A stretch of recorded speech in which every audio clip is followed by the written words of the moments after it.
Hello and welcome. I'm Riversoft Art, and I'm here today to talk to you about my upcoming product, Hat Check for Genesis 9. Now in Daz Studio, I love hats, but using hats with hair has always been really hard, and I've never been satisfied with any of the solutions. So I'm going to show you today what I came up with. A couple of scripts for Daz Studio called Hat Check. So what Hat Check can do is create hair morphs to fit almost any hair to any hat.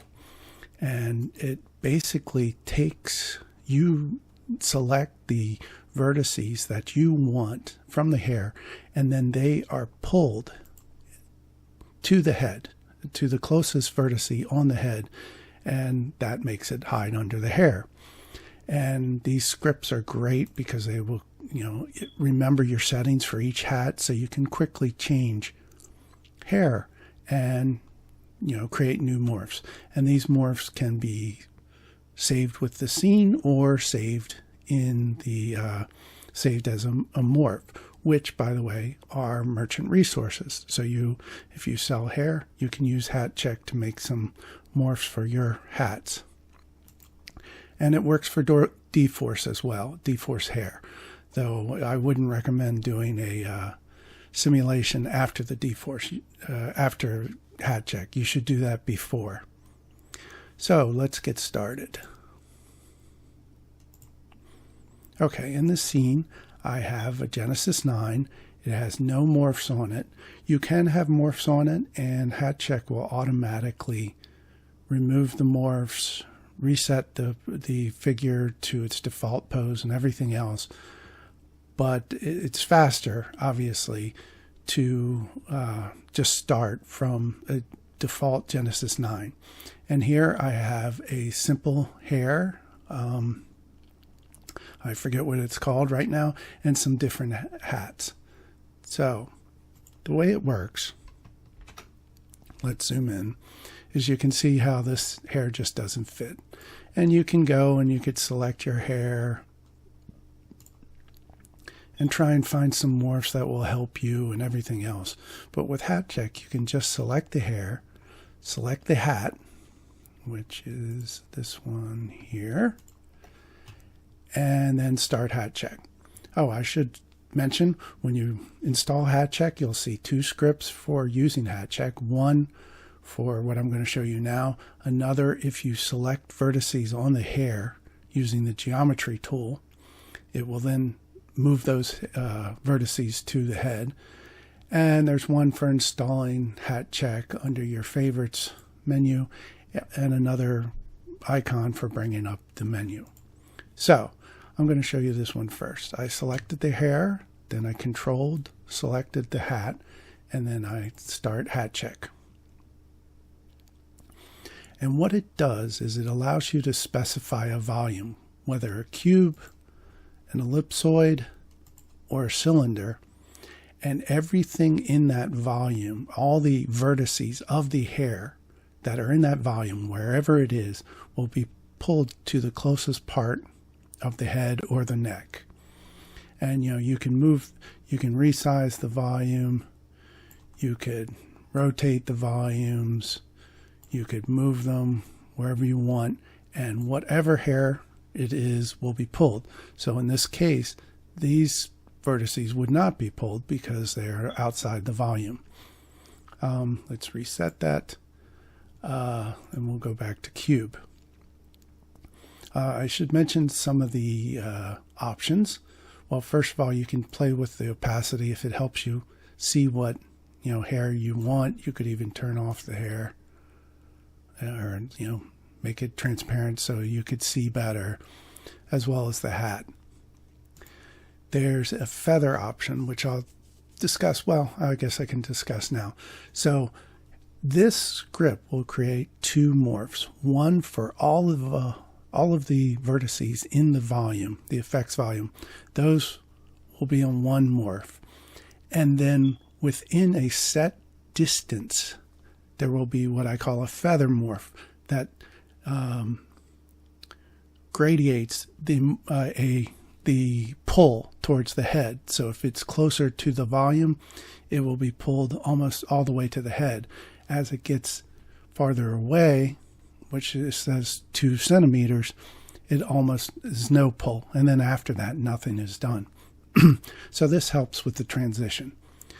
I mentioned you can change, it will automatically detect that the figure's not in the default shape, and this controls that. If you run hat check again, you can easily say, well, let's replace the morph that we recreated.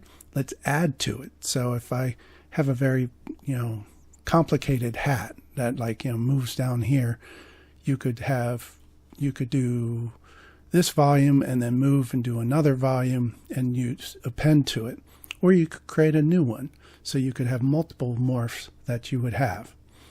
The tolerance, I usually leave it high. This helps with speed a little bit. With the, you lose accuracy and it doesn't look as good. The area of effect is very interesting. So inside means all of the vertices inside the volume get pulled to the head. If we clicked outside, that means these wouldn't change, but everything else would. I turn off morph if it exists. That means if we detect it and we're replacing it, we want to turn it off. So hat check will take your hair however it is. So if you had a blow morph you've already applied, it will take that hair. It won't take your default hair shape.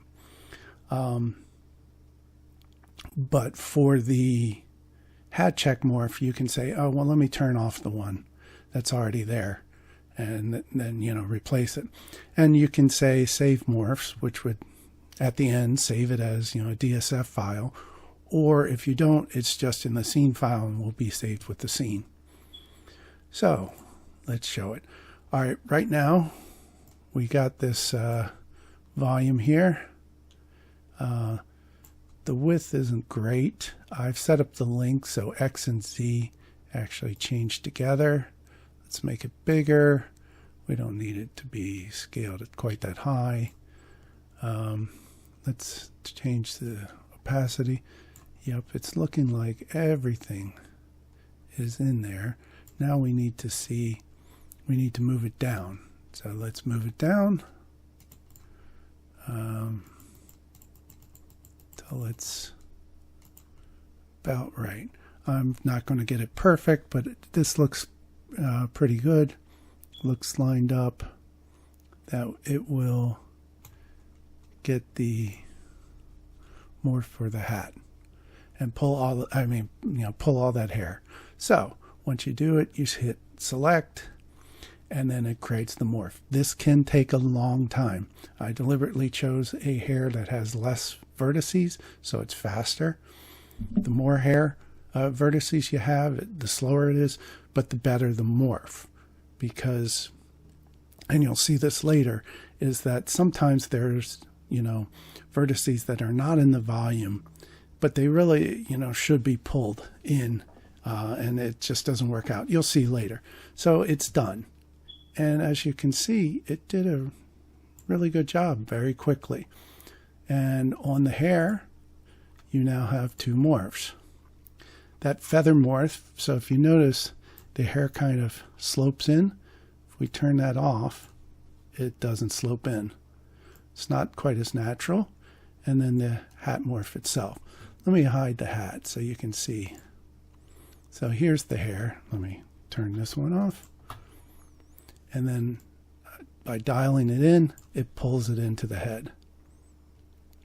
And this hair has smoothing, so it actually smoothed it out. But if you noticed, did this, that's how it would stay otherwise.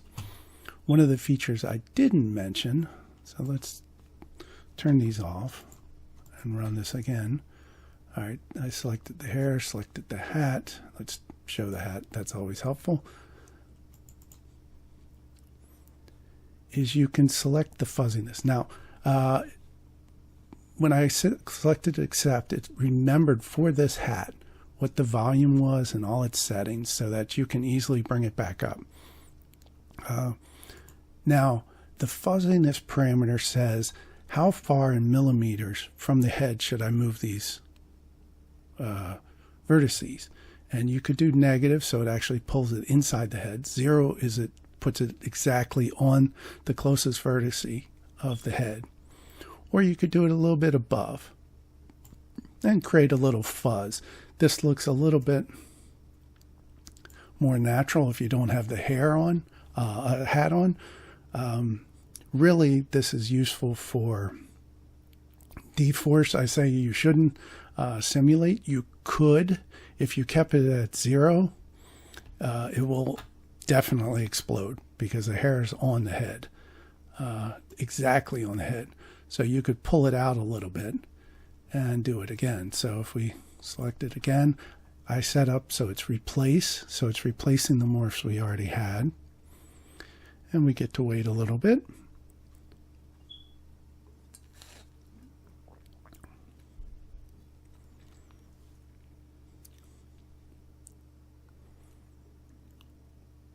All right, it's done. So I'll hide that hat again. And if we go to the morphs, whoops.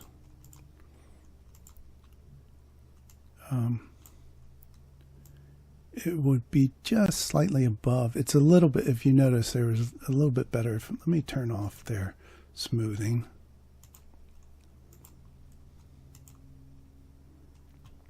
So before it was even more patchy. But of course, you know, it's a morph, so you can dial it in as you want. Now, the hat check geometry script is very useful for fixing a few vertices that may have been missed by the other script. So let's say you wanted to fix some of the vertices back here. Well, you go under the tools, the geometry editor, and you select the ones you want to fix and pull closer to the head. Let's say it's these right here. Then you select the hair, you select the hat, and let's just turn off these to be safe and run the script. And in this case, what we want to do is append to the current morph those vertices to the morph so that they will move as well. So if we then run it, it's very fast because there's a lot less vertices, and it moved those, it added those vertices to it. So that's also that script. Now you can easily change this for a different hair. So let's say we have the olivine hat, but instead of that hair, we're going to use this one. Very different look, as you can see. Different vertices. You know, you select the hair, you select the hat. Let's turn that on. Start the script. And it remembered, as I said, the settings for that hat. And so that one is good. It would capture all of the vertices of this hair. If I look at it, the left, the front, yep, we're good. And we set accept.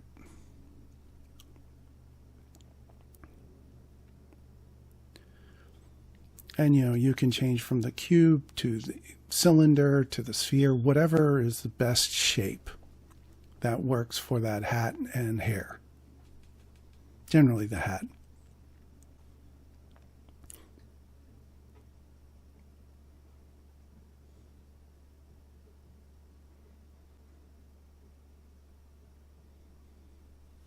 All right, there we go. Now, this hair has been, oh, this is one of these hats that they made it extra large because they felt like it had to fit in. Do they have a scale? No, they don't. Or a scale morph. So you could change the hat, and it looks like, whoops, we got the head there. So I guess you can't move it too much, just a little bit. But it's been morphed to it. And, you know, you can easily change to different hair. So let's select this hair, turn off its morphs. And let's select a different hat type. Okay, so this is a tough one. So it's one of these, let's hide this. It's one of these type of hats that, you know, the pullover. but it will work for this one. So let's select this and select that hat and run hat check. Now here we're going to have to, you notice it reset, because it doesn't know this hat, it resets everything to its default. We can make the width a little bigger. We don't need as much height. And now we need to rotate it. Let's go to the left side so I can see it. Maybe a little bit bigger. I would want to move it down.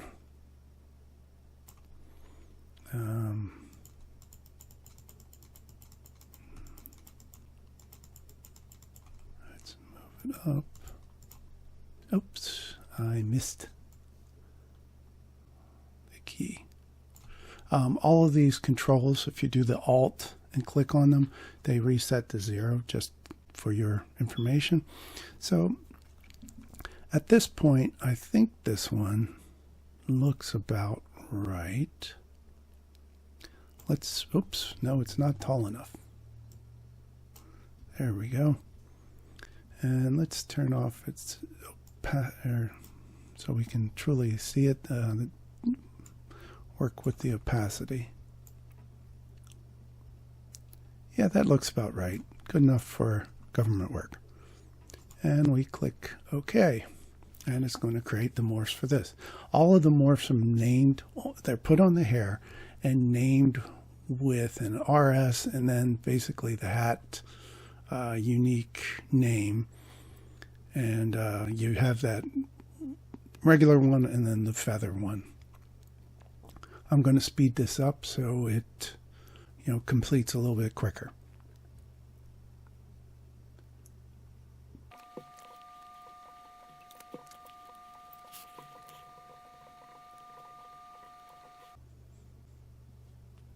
All right, there we go.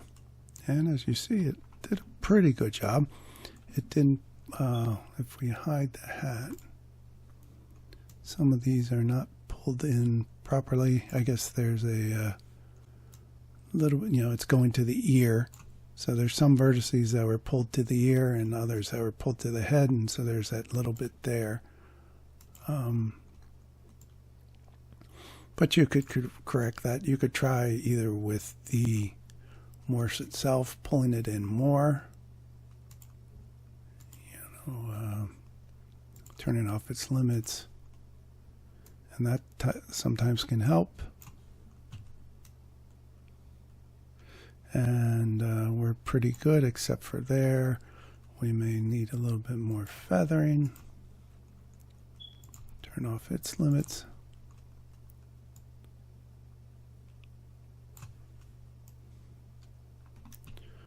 Yeah, that's looking pretty good. That might have a problem.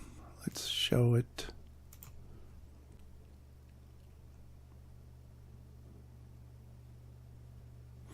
Yeah, I think doing that with the feather is a little bit bad, but let's move it in. That's pretty good. And I think if we also take that hair and turn its feathering or smoothing on. Oh, it doesn't have a smoothing modifier. Take the object, geometry, add smoothing modifier. And it's fixing a little bit, but there's other places it's pulling out. I mean, this will get you most of the way there very, very quickly. In this case, we probably, the simplest thing would just be to expand it just a little bit.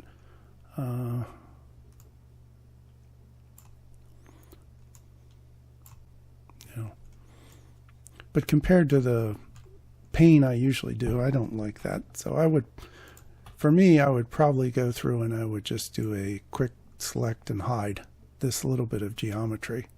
But you notice with the feather morph, it looks much, much better than if we just had nothing. It just doesn't look realistic at all.